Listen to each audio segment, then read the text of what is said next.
नमस्कार दोस्तों, आप देख रहे हैं डॉक्टर जगदीप काकड़िया के मार्गदर्शन में ओबेसिटी नोबेसिटी की ये वीडियो सीरीज।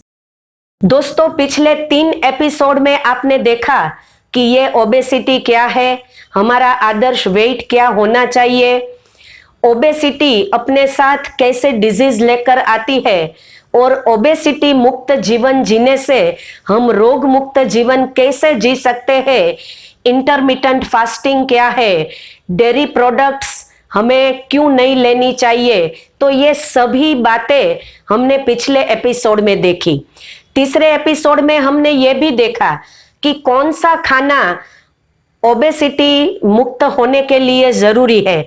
तो रेसिपी के साथ ये वीडियो में ये सभी बातें बताई गई। आज के वीडियो में हम देखेंगे कि जो एक्स्ट्रा कैलोरी है उसे बर्न करने के लिए कैसी एक्सरसाइज करनी चाहिए। हम जानते हैं कि वॉकिंग, स्विमिंग, जॉगिंग ये सभी एक्सरसाइज हमारी कैलोरी को घटाती है, बर्न करती है। तो ये सभी एक्सरसाइज करने की सही रीत क्या है, किस तरह से हमें करनी चाहिए, ये सभी का मार्गदर्शन आज हम डॉक्टर काकड़िया जी से पाएंगे। तो आइए सुनते हैं एक्सरसाइज के बारे में डॉक्टर जगदीप काकड़िया का ये साइंटिफिक गाइडेंस।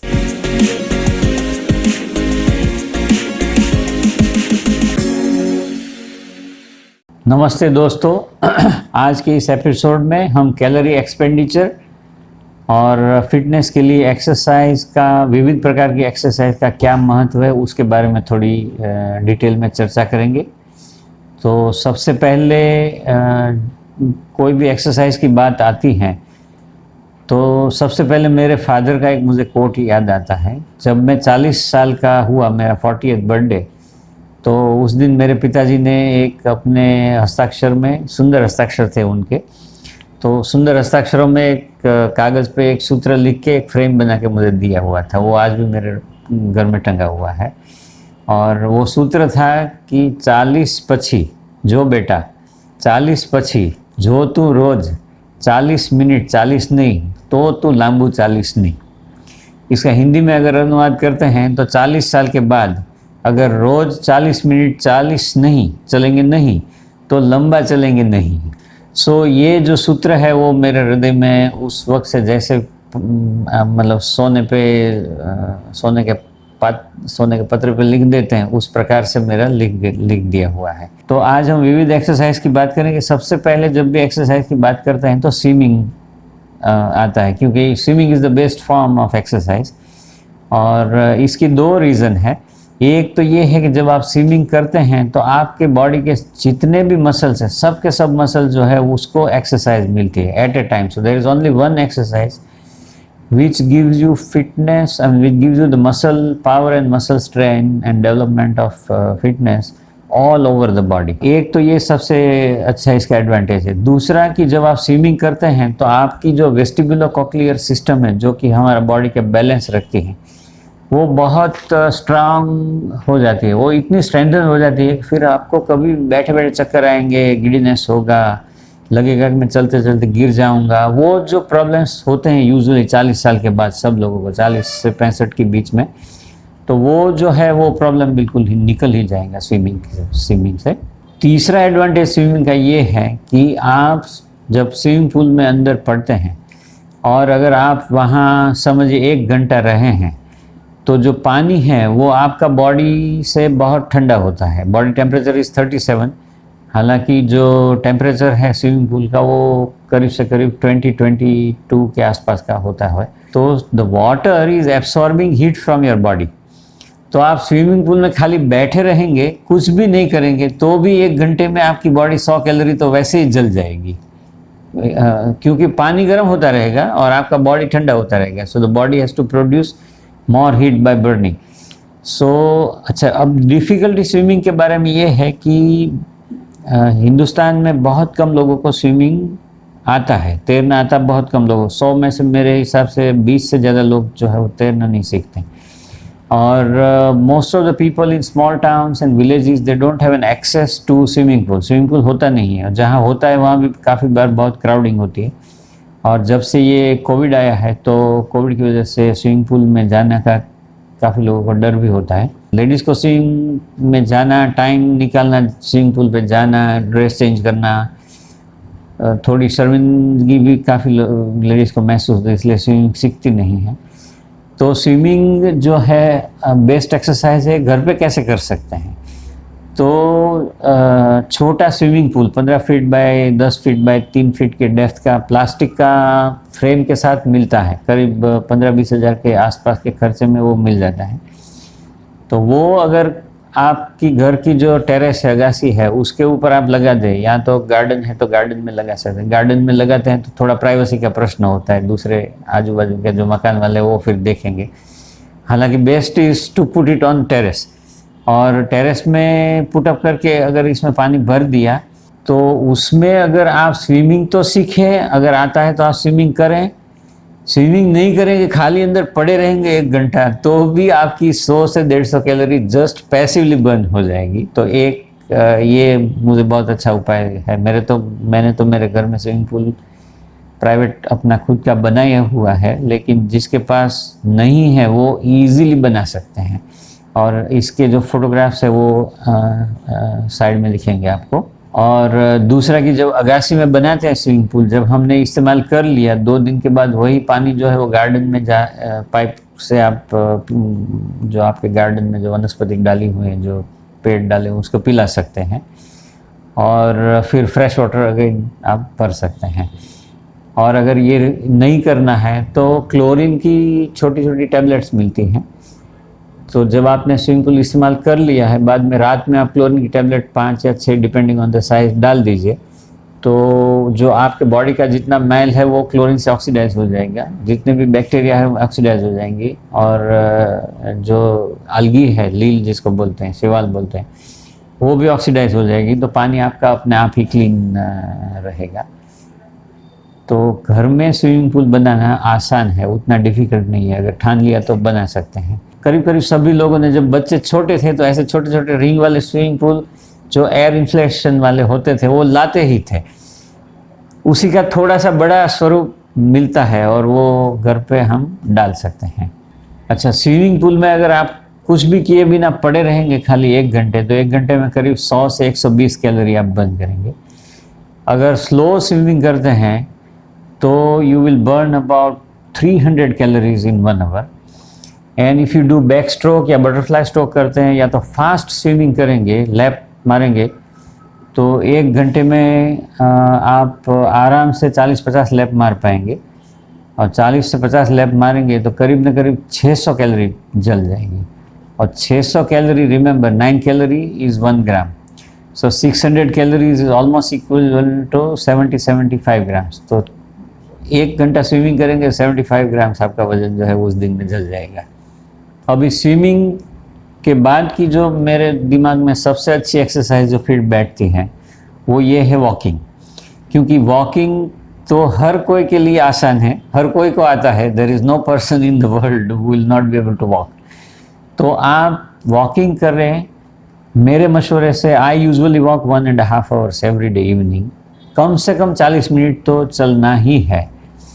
और ये जो फिटनेस के लिए जो हम कर रहे हैं, ये मैं आपके ध्यान में एक और चीज़ लाना चाहूँगा कि it is not only for calorie burning. Calorie burning is actually second purpose, weight loss is the third purpose. The first purpose is secretion of growth hormone. जब तक हम दौड़ते हैं, जब तक हम कूदते हैं, जब तक हम एक्टिव है और चलते रहते हैं, तब तक हमारा जो पिट्यूटरी ग्लैंड है जो नाक के पीछे होती है, दिमाग के बॉटम में, वो पिट्यूटरी ग्लैंड जो है वो HGH, ह्यूमन ग्रोथ हार्मोन, या इसको लैटिन में सोमेटोट्रोपिन बोलते हैं, वो ह्यूमन ग्रोथ हार्मोन जो है वो सिक्रीट करती रहती है। When we are young, below the age of 18, तब हमारा ग्रोथ हार्मोन प्रतिदिन जो होता है वो 4000 इंटरनेशनल यूनिट एक दिन में सिक्रेशन होता है। और 22 साल के बाद ये धीरे धीरे कम होने लगता है। और बाय द टाइम हम 30 साल के हो जाते हैं तो यूजुअली जॉब लग गई है, स्टेबल जॉब हो गई है, सेडेंटरी लाइफ हो गई, शादी हो गई है, मन में थोड़ी शांति हो गई है, दौड़ना घूमना फिरना थोड़ा कम हो गया है, तो ग्रोथ हार्मोन स्टार्ट्स डिक्लाइनिंग। और ग्रोथ हार्मोन जो है वो हमारा एंटी फैट हार्मोन है। तो ग्रोथ हार्मोन जैसे जैसे घटता जाएगा तो बॉडी में फैट जमा होना चालू हो जाएगी। तो आप सभी लोगों को अगर देखेंगे तो करीब न करीब 32-33 साल के बाद की उम्र में ही ज़्यादा लोगों को फैट एक्यूमुलेशन होना चालू हो जाता है। 32 to 40 ये एज ऐसी है कि आपका ग्रोथ हार्मोन जो है घटते घटते घटते 200 यूनिट, जो 4000 यूनिट था पर दिन, वो 200 यूनिट हो जाता है। और जैसे ये 400 यूनिट से कम होता है तो बहुत ज़्यादा मात्रा में फैट एक्यूमुलेशन बॉडी में शुरू हो जाता है। If we start secretion of growth hormone by doing the exercises, then the fat burning begins, because growth hormone is a fat burning hormone. तो हमारा टारगेट ये है कि कम से कम 2000 से 3000 unit per day growth hormone हमने सिक्रेशन करना है। अच्छा, मैं आपको ये बता दूं कि ग्रोथ हार्मोन के इंजेक्शन आते हैं, लेकिन ग्रोथ हार्मोन के इंजेक्शन अगर लेते हैं तो 999 रुपये, ऑलमोस्ट 1000 रुपीज़ का एक इंजेक्शन आता है, विच इज़ कंटेनिंग से 1000 यूनिट्स। तो हमने 2000 यूनिट चाहिए तो सुबह एक इंजेक्शन लेना पड़ेगा, शाम को एक इंजेक्शन लेना पड़ेगा, रोज़ का 2000 रुपये का इंजेक्शन लेना पड़ेगा, तब जाके फैट जलेगी ग्रोथ हार्मोन की वजह से। तो there is a very simple way to increase our growth hormone is by exercising. अब एक्सरसाइज क्या है? मसल को स्ट्रेच होना है और मसल को बोन के साथ स्ट्रेच होना है। मतलब जो मसल जो है वो बोन के साथ अटैच है, जिसको कि मसल के अटैचमेंट बोलते हैं। तो मसल और ग्रोथ बोन के बीच में एक तनाव पैदा होना चाहिए और मसल के फाइबर जो है उसमें तनाव पैदा होना चाहिए। जब ये पैदा होता है तो इरिसिन नामक एक हार्मोन उसमें से सीक्रेट होता है, और इरिसिन हार्मोन जो है that again is a fat burning hormone.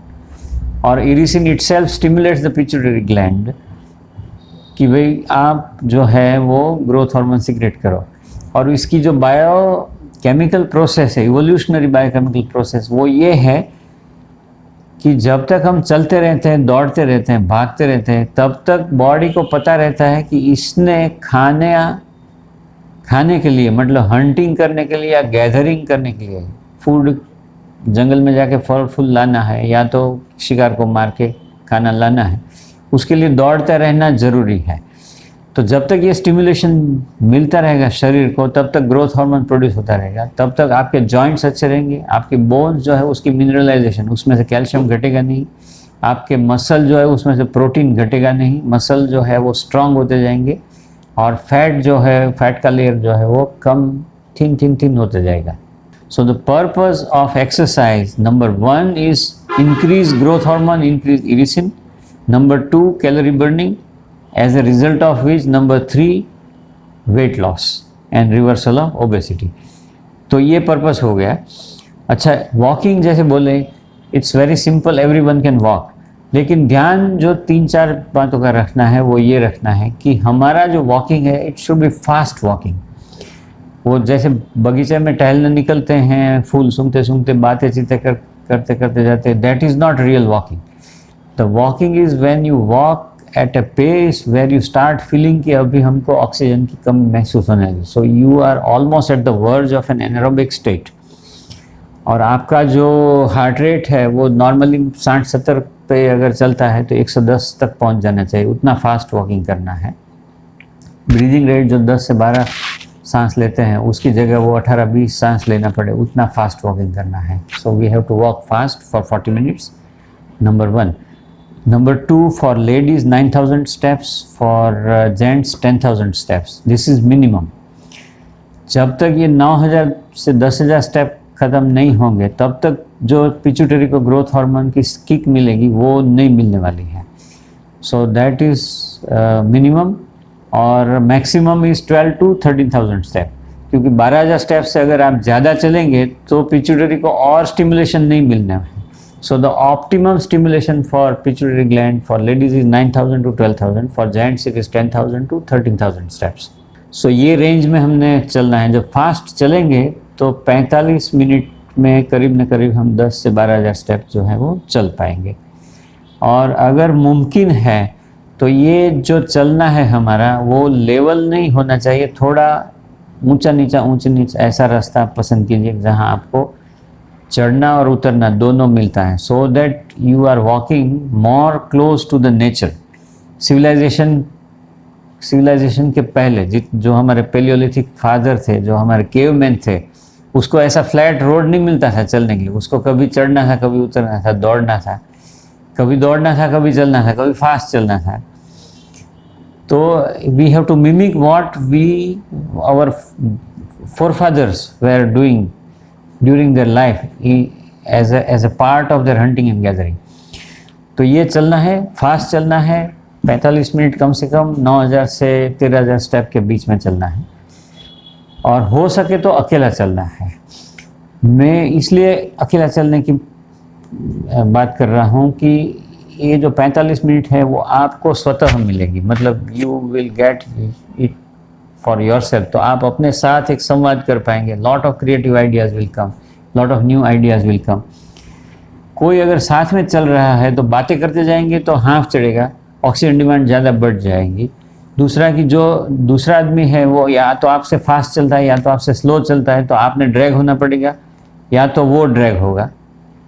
So my personal preference is to walk alone, और usually I put a headphone and I put the news in my mobile, और मैं चलते चलते या तो मैं न्यूज़ देखता हूँ या तो हेल्थ के रिलेटेड या हमारे रिसर्च आई सर्जरी की जो वीडियोस है वो चालू करके फिर मैं चलता हूँ, and I keep on listening those. Music का शौक़ है तो आप म्यूज़िक लगा के भी चल सकते हैं, but walking should be regular every day at least 45 minutes. And the other suggestion is that the last 10 minutes 45 minutes, उसके बाद की जो 10 मिनट है वो आप दौड़ना रखिए। सो 45 minutes, 40 to 45 minutes walking and 10 minutes running. अच्छा, एक चीज़ ये खास ध्यान में रखनी है कि आप प्रॉपर वॉकिंग शूज़, ब्रांडेड, अच्छी ब्रांडेड वेल रिसर्च शूज़ पहन के चलना है, क्योंकि जब फास्ट वॉक करेंगे तो आपके नी जॉइंट को थोड़ा स्ट्रेन होगा। और रोड पे चलेंगे या तो जो आजकल म्यूनसिपैलिटी जॉगर्स पार्क बनाती है उसमें हार्ड ब्लॉक कंक्रीट के डाले हुए होते हैं, उसमें अगर आप सादे चप्पल या पतले स्लीपर ऐसा कुछ पहन के चलेंगे तो चांसेस है कि कभी आप टॉपल हो जाएंगे, कहीं पे आपकी चप्पल फंस गई। तो सैंडल चप्पल स्लीपर पहन के मत चलिए, शूज़ पहन के चलिए, टाइट लेस को टाइट करके चलना है। और shoes should have at least 1.5 inch cushion, so that even if you run when your body falls। अच्छा, वॉकिंग और रनिंग में डिफरेंस क्या है? वॉकिंग में at any given time one leg is on the land, other leg is off, but in running या jogging your whole body with both feet is about 6 inch above the ground and it flies for about 1.5 to 2 feet and then it falls together। so दोनों आपके पाँव जो है वो एक साथ में ऊंचे होते हैं और गिरते हैं।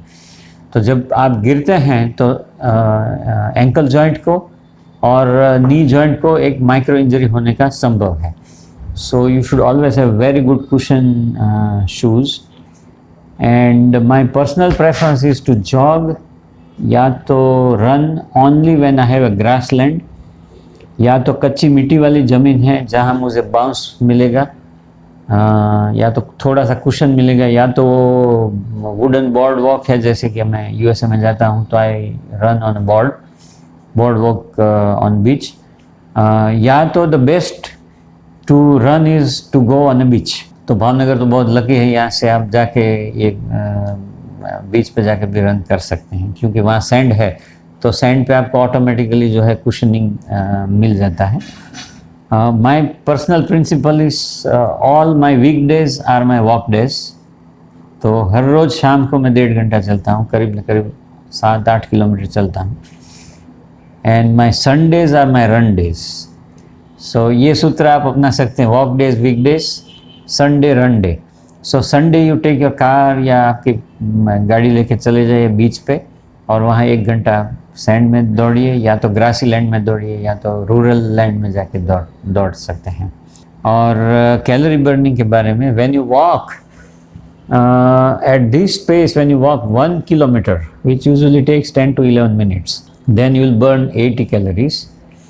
and if you jog for 10 minutes you burn about twice more calories, so around 160 calories. And when you run, but we usually should not run more than 5 to 6 minutes, because 5-6 minutes जब run करते हैं तब तक में oxygen जो है body का जितना रिजर्व वो खाली हो जाता है. Then we start coming into the anaerobic state. तो कोई भी एनारोबिक एक्सरसाइज जो 5-6 मिनट से ज़्यादा स्प्रिंटिंग है या रनिंग है वो नहीं करनी चाहिए.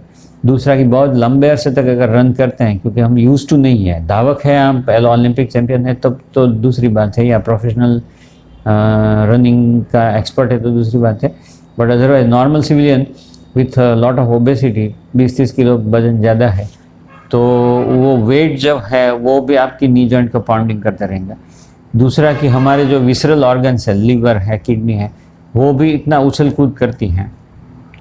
तो 5-7 मिनट से ज़्यादा हमने दौड़ना नहीं है, 10-15 मिनट से ज़्यादा जॉग नहीं करना है. Walking you can do as much as you wish.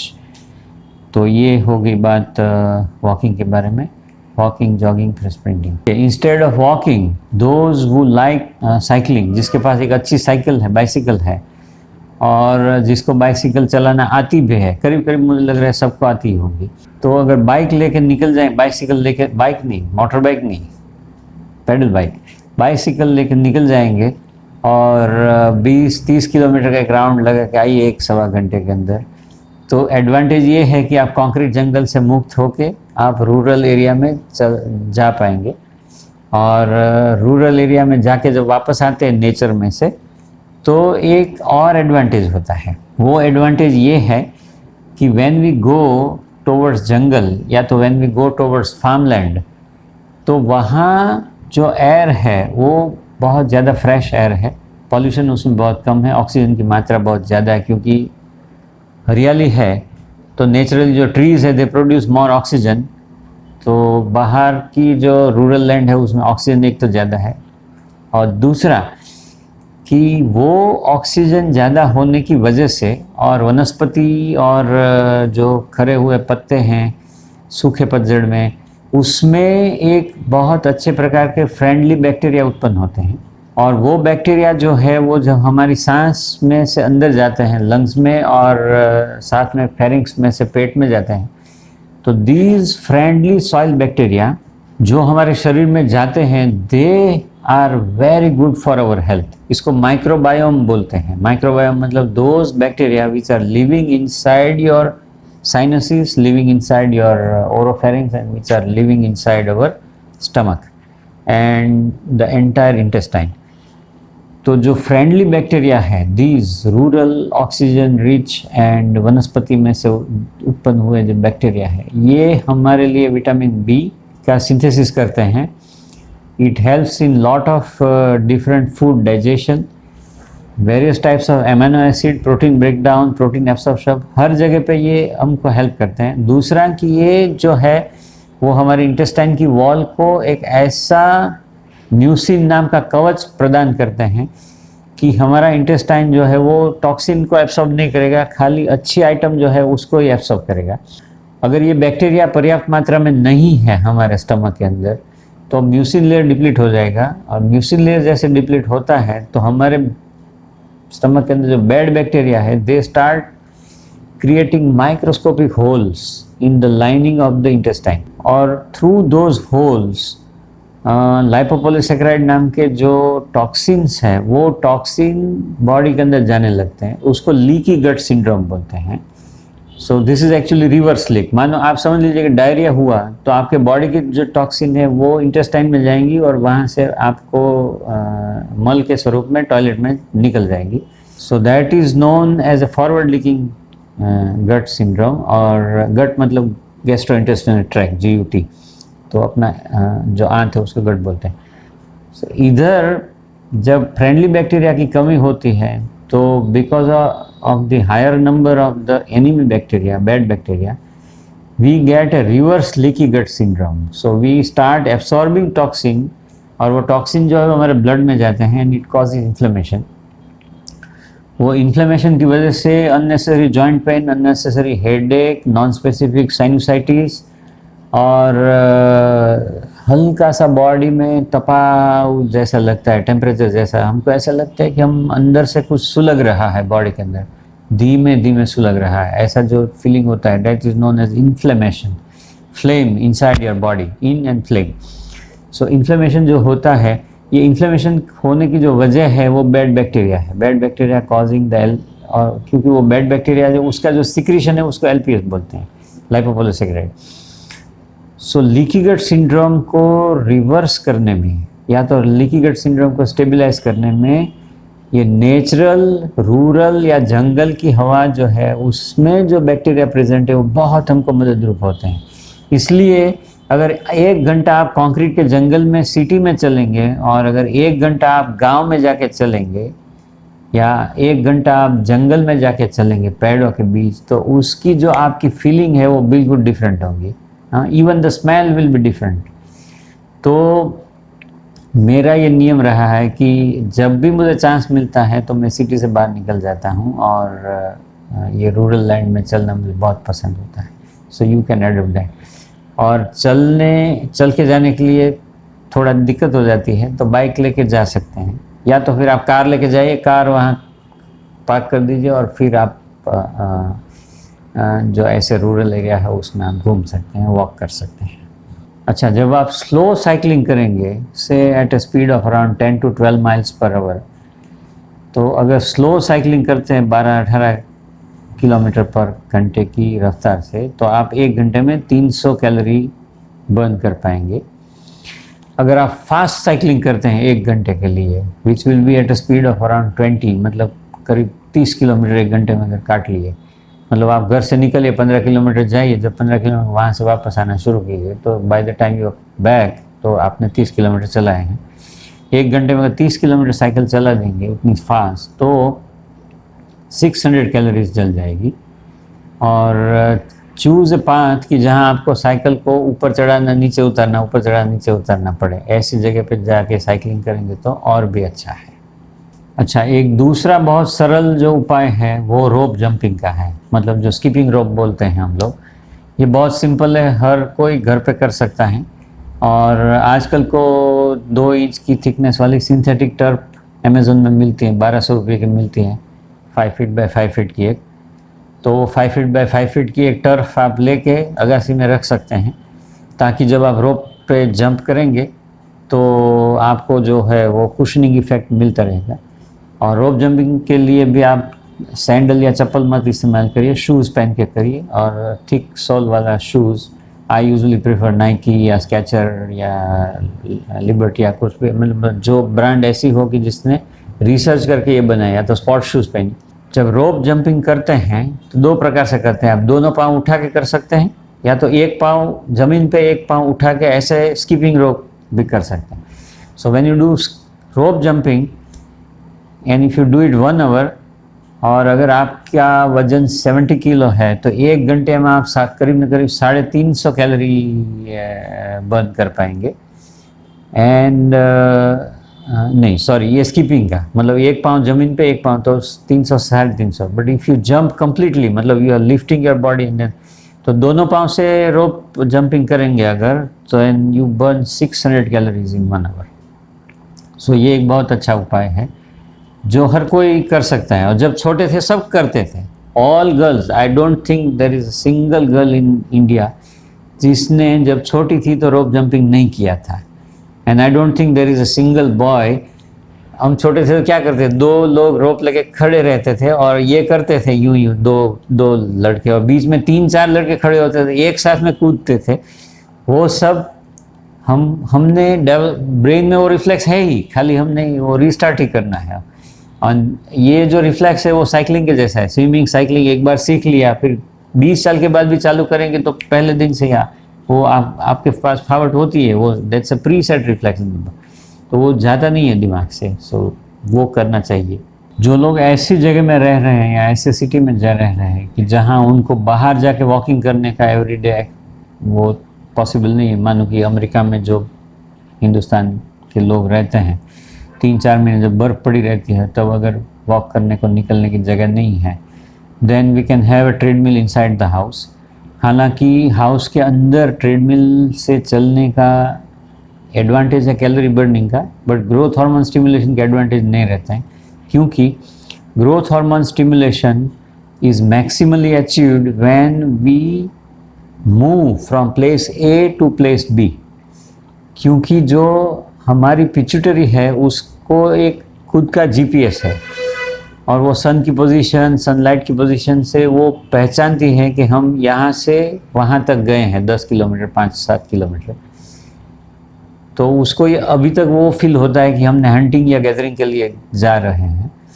So when you move your body from position A to position B, that is the best way. हालांकि ट्रेडमिल में करेंगे तो कैलोरी तो बर्न होगी, बट ग्रोथ हार्मोन सिक्रेशन का जो advantage है वो नहीं मिलेगा, एक। और दूसरा, जो एयरबोर्न फ्रेंडली बैक्टीरिया हम सांस में लेते हैं और रिच ऑक्सीजन जो लेते हैं बाहर जाके, वो घर में क्लोज एनवायरनमेंट में नहीं मिलेगा। क्योंकि घर में ज़्यादा क्या होगा, एयर कंडीशन होगा। सो air conditioning running the same air inside, खाली वो कूल करता है बट ऑक्सीजन तो डिप्लीट होते जाता है। फ्रेश ऑक्सीजन तो अगर दरवाज़ा खोलेंगे तभी आएगा, वरना नहीं आएगा। सो आई पर्सनली प्रीफर कि आप जिम में जाके 1 घंटा ट्रेडमिल पे चल लिए, या तो घर में ट्रेडमिल ली और 1 घंटा चल लिए, तो कैलोरी बर्निंग का एडवांटेज है, लेकिन ये जो दूसरे 2-3 एडवांटेज वो नहीं मिलेगा। So my personal preference is to walk in the nature outside in the air. और दूसरा एक जो है वो एलिप्टिकल क्रॉस ट्रेनर जो बोलते हैं। सो एलिप्टिकल क्रॉस ट्रेनर है, again it's like jogging without the strain on your knee joint. क्योंकि उसमें भी आप एक पाँव से आपके पूरे बॉडी को ऊपर करते हैं, 1 फीट 1.25 फीट ऊंचे करते हैं, फिर दूसरे पाँव फोर्स करेंगे तो आपका बॉडी जो है वो on the other side up होगा। So you are moving your body up and down in a controlled position without really falling. So जब आप धड़ाम से फॉल नहीं होंगे तो आपके नी जॉइंट पे पाउंडिंग नहीं होगा। तो those who are in environment की जो बहुत बार ज़्यादा बारिश हो रही है बहुत लंबे अरसे तक, या तो जब बहुत बर्फ़ गिरी रहती है, ऐसी जगह पे आप अगर रहते हैं तो you can have a treadmill at home, या तो you can better have a this elliptical cross trainer. Of course, I don't suggest it very strongly. My personal preference and my private personal suggestion is to walk in the nature, या तो do a cycling in the nature. काफ़ी लोग मुझे कभी कभी ये पूछते हैं कि वेट लिफ्टिंग करें या क्रॉस बार करें या अलग अलग प्रकार की जो एनारोबिक एक्सरसाइज है वो करें या ना करें। तो इसमें मेरा मशवरा ये है कि any anaerobic exercise, number 1, should not be done for more than 5 to 6 minutes at a time. Give about 20 minutes time for the reoxygenation of the body before you do it again, and not more than 2 sessions or 3 sessions of 5 minutes. वो उससे ज़्यादा करना अच्छा नहीं है, unless you want to make your body, and if that is your dedicated passion कि आप 4 घंटे 5 घंटे करें तो दूसरी बात है। लेकिन मेरा एक ऑब्जर्वेशन ये भी है कि जो लोग बहुत ज़्यादा जिम करते हैं उनके जो मसल्स एनारोबिक एक्सरसाइज की वजह से उनकी हार्ट जो ज़्यादा जल्दी बैठ जाती है। So quite often you will find कि जो लोग 4 घंटा 5 घंटा जिम करते हो 55 साल से आगे जाते नहीं, 60 साल में वो mostly they collapse. So I am personally against anaerobic exercise more than 5 minutes at a stretch and not more than 2 sessions in 1 hour. दूसरा, ऑल जो जितने भी एनारोबिक एक्सरसाइज है वो 6 पैक बनाना है तो ठीक है, अदरवाइज यू डोंट नीड दोस। क्योंकि हमने बाइसेप बना के सलमान खान बनना है तो दूसरी बात है, अदरवाइज वी डोंट नीड है। और जब अगर करना है तो it should be done under the supervision of a gym instructor who is trained, जिसको मालूम है कि क्या करने से कौन सा मसल पुल होगा, क्या करने से कौन सा लिगामेंट टूट नहीं जाएगा, कितना खींचना चाहिए, कितना कब टूटेगा। तो या तो फिजियोथेरापिस्ट की प्रेजेंस में उसकी इंस्ट्रक्शन से करे, या तो जिम इंस्ट्रक्टर जो बताता है उस हिसाब से करे। वो अपने आप करने जाएंगे तो कभी ऐसा हो सकता है, जो गुजराती में कहावत है कि उल में से चूल में फिसल गए, या तो बकरी निकालने गए और ऊँट बैठ गया, कोई और रोग आ जाएगा। So all those anaerobic exercise please do it very cautiously in a limited quantity, always under the supervision of a gym instructor या तो physical therapist। अच्छा दोस्तों, ये जो फिटनेस है और एक्सरसाइज जो है इसका एक और एडवांटेज है, और वो एडवांटेज बहुत बढ़िया है। वो कैसे, मैं आपको बताता हूँ कि जब आप नॉर्मल केस में without exercise if a person स्लीप्स, तो क्या होता है कि जैसे आप बेड में पड़ेंगे तो धीरे धीरे थोड़ा मेलाटोनिन सिक्रेशन होगा ब्रेन के अंदर। Melatonin is a hormone which starts the induction of sleep. और पहले 1.5 घंटे आपको अच्छी नींद आएगी, और 1.5 घंटे के बाद जो है वो नींद अपनी जो है डीप में से शैलो स्लीप के लेवल में आ जाती है। और शैलो स्लीप जो है उसके दरमियान में ऑल्टरनेटिंग डीप स्लीप और ERM स्लीप, इसका 15-15 मिनट का ऑल्टरनेट पोजीशन होता रहता है। तो ERM स्लीप जो है वो हमारी एक अर्ध जागरूक अवस्था या तंद्रा अवस्था जिसको बोलते हैं, उस प्रकार की स्लीप है, वो शैलो स्लीप है, जिसमें कि हमारी जो आँखें हैं वो रैपिडली मूव होती हैं। और during this phase the alpha wave activity in the brain increases. और उसी दरमियान जो है हम सपने देखते हैं। उसी दरमियान कुछ लोगों को बोलने की, अस्पष्ट उच्चारण से बोलने की, बड़बड़ाहट जो बोलते हैं गुजराती में, ऐसा करने की आदत हो जाती है। तो ये 15 minute on, 15 minute of, 15 minute on, 15 minute of, ऐसा फेज जो है वो सुबह तक चलता है। और फिर सुबह में last 1 hour again is your deep sleep. तो अगर हम ये पूरी स्लीप की जो पैटर्न है उसका ग्राफ निकालते हैं, तो 8 घंटे की जो हमारी स्लीप है, वो 8 घंटे की स्लीप में से 15-15 मिनट के जो पीसेस है, वो पीसेस अगर जोड़ लेते हैं 12 से 13 ऐसे 15 मिनट के पीसेस बनते हैं। तो करीब समझ लीजिए कि आपकी 8-8.25 घंटे की जो नींद है उसमें से 3-3.25 घंटा जो है वो ERM स्लीप में चला जाता है। वो वेस्ट है, क्योंकि ERM स्लीप के दरमियान जो आपको ड्रीम्स आते हैं वो आप कैच नहीं कर पाते, उसकी आप नॉन भी नहीं, दूसरे दिन आपको अच्छी तरह से वो याद भी नहीं रहेगा। So you are not able to get any creativity और any advantage out of the shallow ERM sleep. अगर हम एक्सरसाइज किए हैं अगले दिन शाम को, तो बॉडी के अंदर इरिसिन सिक्रेट हुआ है from the muscles, and the growth hormone also has been secreted. So these two hormones will induce a very high amount of melatonin. Melatonin will induce a deep continuous sleep without the ERM sleep. So your sleep will be for, instead of 8 hours या 8.5 hours, will be only 4.5 to 5 hours. तो 8 घंटे सोने के बाद जो दिमाग को recharging होता है उतना 5 घंटे में हो जाएगा। तो जो योगी है या सन्यासी है, वो जैसे कि नरेंद्र मोदी साहब है, क्यों 5 घंटे में रिचार्ज होते हैं, फिर बाकी के जितने भी घंटे 18-19 घंटे तक वो काम करते रहते हैं और फ्रेश रहते हैं? The reason is this deep sleep, जिसको हम हमारे शास्त्रों में जिसको योग निंद्रा बोलते हैं या सन्यासी निंद्रा बोलते हैं, वो इतना डीप स्लीप होता है। तो exercise gives you a very concentrated 5 hours of sleep, as a result of which you gain 3 more hours in the morning.